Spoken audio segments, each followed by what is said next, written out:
ईशान को अक्का साहब का दिखा असली चेहरा और सच आया सामने। जी हाँ दोस्तों, गुम है किसी के प्यार के आगे आने वाले एपिसोड में ज़बरदस्त ट्विस्ट आने वाला है।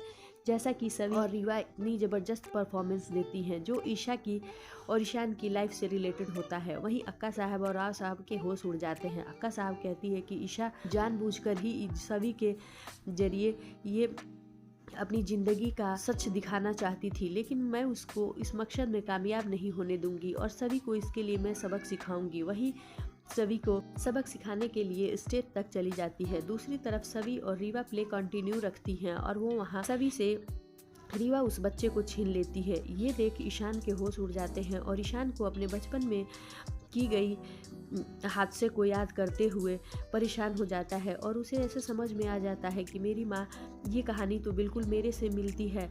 मेरी माँ मुझे ले जाना चाहती थी, लेकिन अक्का साहब ने मेरे हाथ पकड़ लिया और उसके बाद मुझे और मेरी माँ के खिलाफ मुझे भड़काती रही। कहीं सभी इस नाटक के जरिए मेरी माँ और मेरी ज़िंदगी तो नहीं दिखाना चाहती है कि उस मेरे साथ बचपन में क्या हुआ। ये सब सोच ईशान रोने लगता है और वो वहाँ से उठकर चला जाता।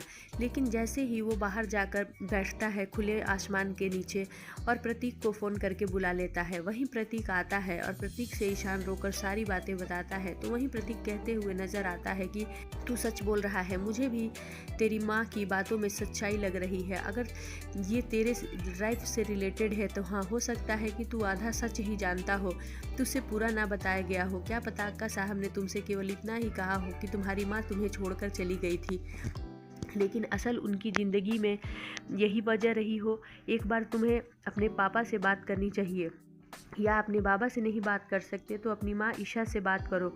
वहीं ईशान कुछ नहीं बोलता और केवल रो रहा होता है।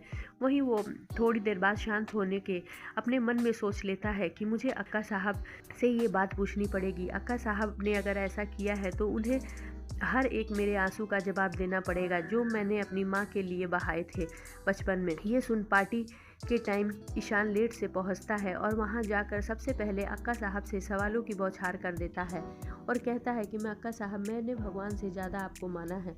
मैं आपके मुंह से सच जानना चाहता हूँ, क्या मेरी माँ यानी ईशा भोसले मुझे क्यों छोड़कर गई थी?